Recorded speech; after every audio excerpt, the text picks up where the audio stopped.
إنا أعطيناك الكوثر فصل لربك وانحر إن شانئك هو الأبتر۔ بے شک ہم نے آپ کو خیر کثیر حوض کوثر عطا کیا، بس آپ اپنے رب کے لیے نماز پڑھیں اور قربانی کریں۔ بے شک آپ کا دشمن ہی جڑ کٹا ہے، بے نسلہ ہے۔ اللہ رب العزت نے حضور علیہ السلام پر ایک بہت بڑا انعام کیا اور اس کا نام حوض کوثر ہے، خیر کثیر ہے۔ روز قیامت ہر نبی کے پاس ایک حوض ہوگا اور وہ وہاں کھڑے اپنے امتیوں کا انتظار کریں گے، جس طرح ایک ماں اپنی اولاد کے لیے گرمی کے موسم میں پانی لیے کھڑی انتظار کرتی ہے، اسی طرح رسول اللہ صلی اللہ علیہ وسلم اور باقی انبیاء بھی حوض کوثر پر اپنے اپنے حوضوں پر اپنی امت کے لیے انتظار میں کھڑے ہوں گے۔ بعض انبیاء اس کیفیت میں ہوں گے کہ ان کے پاس بہت تعداد ہوگی امتیوں کی۔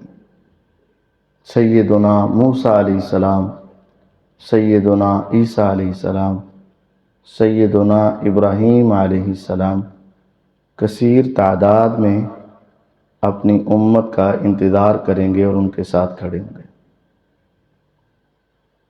اور بعض انبیاء علیہ السلام اس کیفیت میں ہوں گے کہ ان کے ساتھ صرف 3 آدمی ہوں گے، صرف 3 آدمی ان پر مسلمان ہوئے ہوں گے، کلمہ پڑھا ہوگا۔ ساری زندگی کی محنت صرف 3 انسان۔ اور بعض انبیاء ایسے ہوں گے کہ ان پر ایمان لانے والے صرف 2 انسان ہوں گے، صرف 2۔ اور بعض ایسے بھی ہوں گے کہ جن کے ساتھ ایمان لانے والا صرف 1 انسان ہوگا۔ کس قدر حوصلہ اس پیغمبر کا ہوگا کہ ساری زندگی کی محنت کی اور ایمان لانے والا صرف 1 شخص، صرف 1۔ اس کا یہ مطلب نہیں ہے کہ وہ پیغمبر ناکام ہوئے، نبی کبھی ناکام نہیں ہوتے۔ مطلب یہ ہے کہ وہ امت ناکام ہو گئی، وہ امت بہت بڑے خسارے میں چلی گئی۔ غور کریں، اس پیغمبر کی آخر اولاد بھی ہوگی، والدین بھی ہوں گے، بہن بھائی بھی ہوں گے، رشتہ دار بھی ہوں گے، لیکن ان پر ایمان لانے والا صرف 1 شخص ہوگا اور کوئی نہیں۔ اور ہمارے نبی جناب محمد الرسول اللہ صلی اللہ علیہ وسلم پر ایمان لانے والوں کی تعداد بہت۔ فرمایا میرا جو حوض ہوگا اس حوض پر پڑے ہوئے برتنوں کی تعداد آنیتھا کعدد نجوم السماء، ان برتنوں کی تعداد آسمان کے تاروں کے برابر ہے۔ جتنے آسمان کے تارے ہیں اتنے وہاں برتن ہیں، گلاس ہیں، مگ ہیں، پیالے ہیں جہاں امت پیے گی۔ اور وہ پانی بہت اعلیٰ۔ یہ حوض کوثر ایک نہر ہے جو جنت سے آ رہی ہے اور آپ کے حوض میں گر رہی ہے، اور یہ جنت کا پانی ہے۔ اور جس کو وہ نصیب ہو گیا، یوں سمجھے وہ جنتی ہو گیا، کیونکہ جنت کا پانی وہ غیر جنتی کو نہیں مل سکتا۔ آپ نے فرمایا وہ پانی بہت اعلیٰ، احلی من العسل ابیض من اللبن فمن شرب شربا لم یزما ابدا، دیکھنے میں آئے تو وہ پانی دودھ سے زیادہ سفید، اور اگر پینے میں آئے تو شہد سے زیادہ میٹھا۔ اور اس کی ایک خوبی یہ ہے، فمن شرب شربا، جس نے ایک گھونٹ پی لیا، لم یزما ابدا، وہ کبھی پیاسا نہیں ہوگا۔ گرمیوں کا روزہ ہو، صبح کے وقت جان بوجھ کر زیادہ سے زیادہ پانی پیا جاتا ہے، سارا دن نکالنا بہت مشکل ہوگا، اور شام کے وقت پھر نڈال ہو جاتے ہیں، حالانکہ جسم پر لباس ہے، سر پہ چھت ہے، پنکھے ہوا کا نظام موجود ہے، لیکن ایک دن کوئی 12-14 گھنٹے نکالنا، 16 گھنٹے نکالنا مشکل ہو جاتا ہے۔ روز قیامت یوم تبدل الارض غیر الارض والسماوات، زمین آسمان بدل جائیں گے، اور اس وقت پاؤں میں جوتا نہیں ہے، جسم پر لباس نہیں ہے، سر ڈھانپنے کے لیے کوئی کپڑا نہیں ہے، ہوا کا ایک جھونکا بھی نہیں ہوگا۔ اور اس وقت جب ساری انسانیت ایک میدان میں جمع ہوں گے، اور اس وقت سورج 1 میل کے فاصلے پر آ جائے گا، اس گرمی کے عالم میں اگر کوئی شخص چاہتا ہے کہ مجھے پانی مل جائے، اور ایسا پانی لم یزما ابدا، جس کو ایک گھونٹ بھی مل گیا وہ کبھی پیاسا نہیں ہوگا، اور وہ دن 50,000 سال کا دن ہوگا۔ اتنے بڑے دن کی پیاس اگر ختم کرنا چاہتے ہو اور وہاں پانی پینا چاہتے ہو تو کرنا کیا ہوگا؟ فَصَلِّ لِرَبِّكَ وَانْحَرْ، اپنے رب کے لیے نماز پڑھو۔ اگر تمہیں اس روز پانی چاہیے، اگر اس روز حوض کوثر پر پہنچنا چاہتے، اگر اس روز کی گرمی اور پیاس سے بچنا چاہتے، آسان طریقہ ہے، فَصَلِّ لِرَبِّكَ وَانْحَرْ، اپنے رب کے لیے نماز پڑھو اور قربانی کرو۔ نماز پڑھنا بھی فرض ہے، اور رب کے لیے پڑھنا فرض ہے، قربانی کرنا فرض ہے، اور رب کے لیے کرنا فرض ہے۔ جو شخص نماز نہیں پڑھتا ناکام ہے، اور جو پڑھتا ہے رب کے لیے نہیں پڑھتا، دکھلاوے کی پڑھتا ہے، وہ بھی ناکام ہے۔ نماز پڑھنا بھی فرض ہے اور رب کے لیے پڑھنا فرض ہے۔ جس نے نماز نہیں پڑھی وہ حوض کوثر کا خواب ختم کر دے، وہ سوچ ختم کر دے کہ حوض کوثر پر بھی مجھے مل سکتا ہے، نہیں۔ فَصَلِّ لِرَبِّكَ وَانْحَرْ، اپنے رب کے لیے نماز پڑھو۔ رمضان آتا ہے، مسجدیں بھر جاتی، افراد نظر آتے ہیں، خوبصورت ماحول ہوتا ہے۔ جیسے ہی رمضان گیا، شوال کا چاند آیا، شیاطین چھوٹے اور یہ مسلمان بھی مسجد سے باہر۔ یاد رکھیں، جس رب نے رمضان میں نماز فرض کی ہے، اسی رب نے شوال میں بھی نماز فرض کی۔ جس رب نے نماز رمضان میں مسلمان پہ لازم قرار دی ہے، اسی رب نے شوال میں بھی لازم قرار دی۔ جو شخص رمضان میں بے نماز ہے تو وہ بہت بڑا گناہگار ہے، کفر کر رہا ہے، تو جو شوال میں بے نماز ہے وہ بھی کفر کر رہا ہے۔ جو نماز رمضان میں فرض ہے وہی نماز شوال میں فرض ہے، کوئی فرق نہیں، حدیث میں کوئی فرق نہیں کہ رمضان میں زیادہ فرض اور شوال میں کم فرض، نہیں، ایسا نہیں ہے۔ من ترک صلاۃ متعمدا فقد کفر، جس نے ایک نماز جان بوجھ کر چھوڑی، 12 مہینوں میں کسی مہینے میں، سال کے 360 دنوں میں کسی دن میں جس نے ایک نماز بھی جان بوجھ کر چھوڑی، اس نے کفر کیا۔ اور جو پڑھتا ہے وہ بہت خیر پاتا ہے، اور جو نہیں پڑھتا بہت نقصان اٹھاتا ہے۔ رکعت الفجر خیر من الدنیا وما فیہا، فجر کی 2 سنتیں پوری دنیا اور جو کچھ اس میں ہے اس سے بہتر ہیں۔ فجر کی 2 سنتیں پوری دنیا، پورا ایشیا، پورا یورپ، پوری دنیا، مکہ مدینہ اور جو کچھ اس میں ہے، اس کو ایک طرف رکھ دیا جائے اور 2 سنتوں کے ثواب کو ایک طرف رکھ دیا جائے۔ فرمایا 2 سنتیں ادا کر لینے والا ایسے ہے جیسے اس نے ساری دنیا سے بڑھ کر چیز کو کما لیا، اور جو پڑھے ہی نہ کتنی بڑی خیر سے محروم ہے۔ یہ سنتوں کا عالم ہے، فرضوں کا عالم کیا ہوگا؟ آپ نے فرمایا من صلی صلاۃ الصبح فہو فی ذمۃ اللہ، جس نے صبح کی نماز پڑھ لی نا وہ اللہ کے حوالے ہو جاتا ہے۔ فی ذمۃ اللہ، اللہ کے ذمے، اللہ کے حوالے، اور یہ معمولی چیز نہیں ہے۔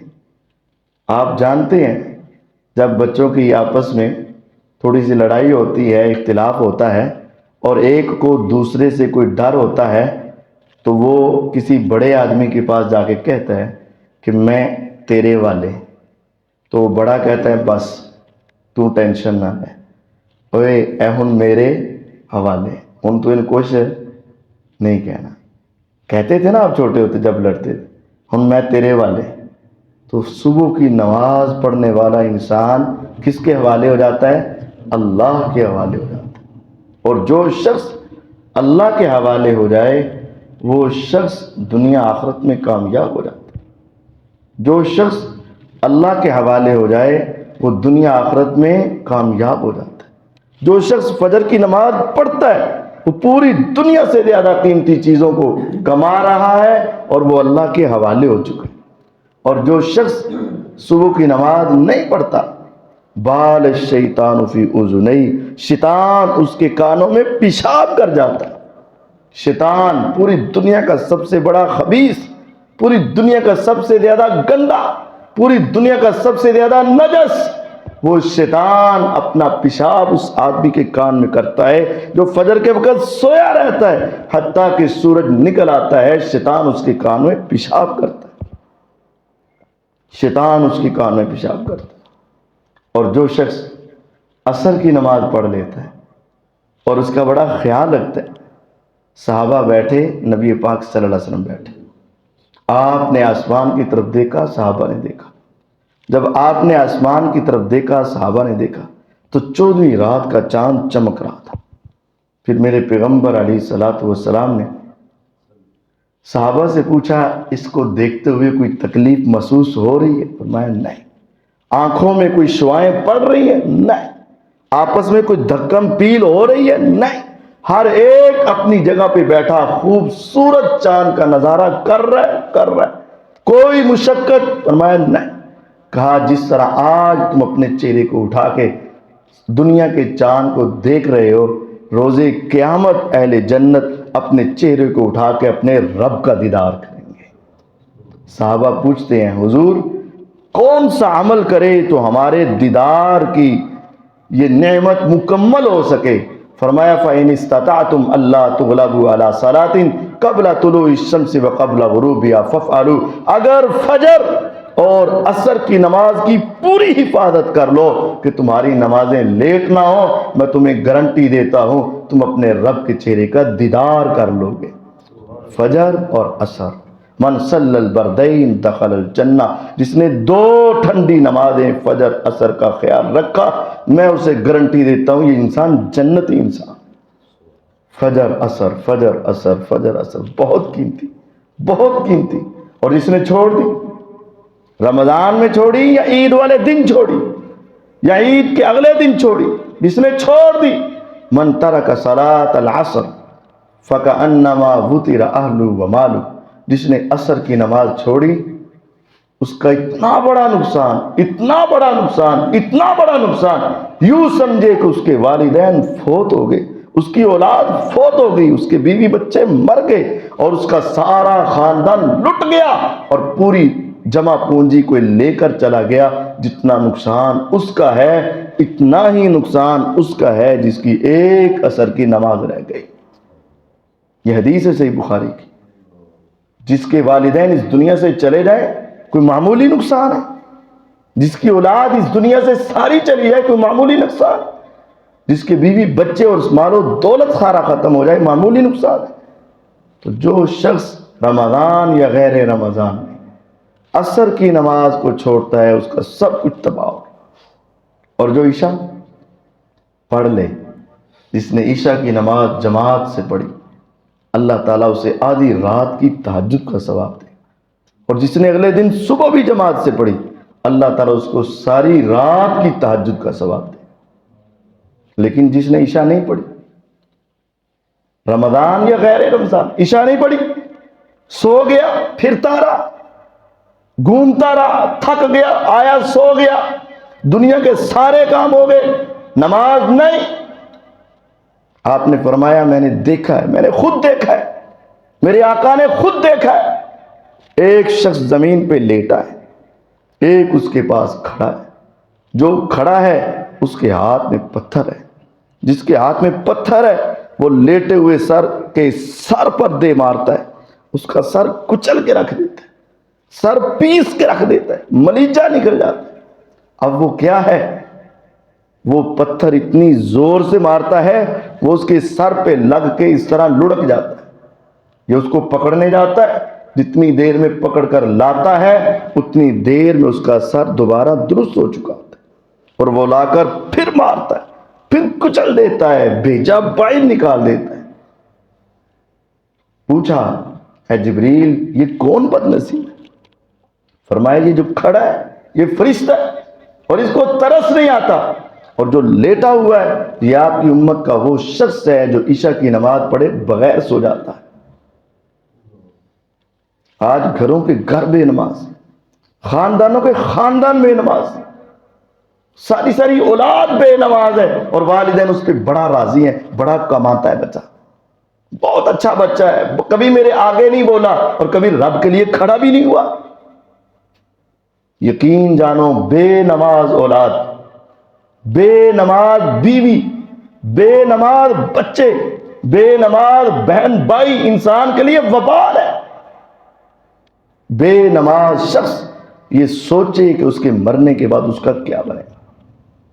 رسول اللہ صلی اللہ علیہ وسلم معراج کی رات آسمانوں پر گئے تو اللہ تعالیٰ نے کتنی نمازیں فرض کی؟ 50. کم کرواتے کرواتے کرواتے کرواتے کتنی رہ گئی؟ 5. موسیٰ علیہ السلام نے پھر کہا تھا حضور ایک چکر اور لگا لو. حضور ایک چکر، آپ نے کیا فرمایا تھا؟ اب مجھے واپس جاتے ہوئے اللہ سے شرم آتی، حیا آتی. حضور کو 5 سے کم کرواتے حیا آئے، اور ہمیں 5 سے کم پڑھتے حیا نہ آئے. جو شخص 5 پڑھتا ہی نہیں اسے حیا نہ آئے، اسے شرم نہ آئے، روزے قیامت وہ حضور کو کیا چہرہ دکھائے گا اور رب کے سامنے کیسے کھڑا ہوگا؟ میرے آقا کہتے ہیں 5 سے کم کرواتے تو مجھے حیا آتی ہے، کم از کم دن میں 5 مرتبہ تو اللہ کے سامنے آؤ. اور جو پڑھے ہی نہ، یاد رکھو جو نہیں پڑھے گا حوض کوثر سے محروم. جو نہیں پڑھے گا اس کی کیفیت یہ ہوگی وَكَانَ يَوْمَ الْقِيَامَةِ مَا قَارُونَ وَفِرْعَوْنَ وَحَامَانَ وَأُبَيِّ بْنِ خَلَف. یہ دنیا کے 4 بدماش گزرے، 4.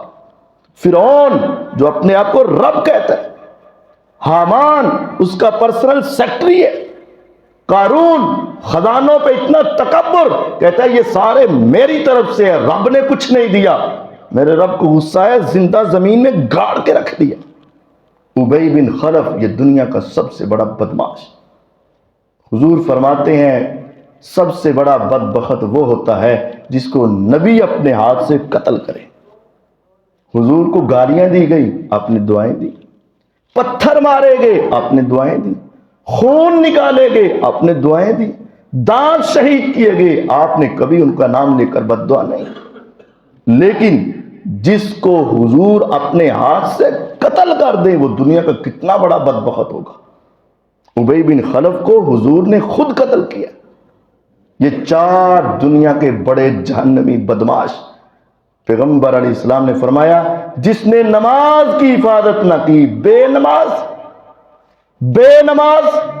نماز چور جس نے نماز کی حفاظت نہ کی، روز قیامت وہ فرعون، قارون، حامان، ابی بن خلف کے ساتھ ہوگا۔ یوں سمجھیں دائیں فرعون ہوگا، بائیں قارون ہوگا، سامنے حامان ہوگا، پیچھے ابی بن خلف ہوگا، ان چاروں کے درمیان میں بے نماز ہوگا۔ یہ حدیث، ان چاروں کے ساتھ کون ہوگا؟ بے نماز۔ اب دیکھو تمہاری اولاد کہاں، اب دیکھو کہ تم روز قیامت خود کہاں ہوں گے۔ جو شخص رمضان کے بعد بے نماز رہا، اگر اسی طرح مر گیا، وہ روز قیامت ان کے ساتھ کھڑا ہو، اور جو ان کے ساتھ کھڑا ہوگا وہ حوض کوثر پہ پہنچیں گے، وہ جنت میں جائیں گے؟ نہیں، یہ بہت بڑا معاملہ ہے، بہت بڑا معاملہ ہے۔ نمازوں کا معاملہ بہت سنگین معاملہ ہے۔ اگر تم حوض کوثر سے پینا چاہتے ہو تو کیا کرنا پڑے گا؟ فَصَلِّ لِرَبِّكَ وَانْحَرْ، اپنے رب کے لیے نماز پڑھو، ہمیشہ پڑھو اور قربانی کرو۔ إِنَّ شَانِئَكَ هُوَ الْأَبْتَرُ، بے شک آپ کے دشمنوں کی رب نسلیں ختم کر دے گا، جڑ ہی کاٹ کے رکھ دے گا۔ اے محمد صلی اللہ علیہ وسلم، اللہ نے آپ کو حوض کوثر دیا، اللہ نے آپ کے دشمنوں کو خاتمہ کیا، اب آپ اپنے رب کے لیے نماز پڑھیں اور قربانی کریں۔ نماز اور قربانی یہ اللہ کو بہت پسند ہے۔ اللہ تعالی ہمیں رمضان اور غیر رمضان میں پکا نمازی بنائے، ہماری اولادوں کو نمازی بنائے، ہمارے گھر والوں کو نمازی بنائے، اور ہمیں نماز میں سکون اور اطمینان عطا فرمائے، اور بے نمازی کی بے چینی والی معاملہ ہم سے دور فرمائے۔ وآخر دعوانا ان الحمد للہ رب العالمین۔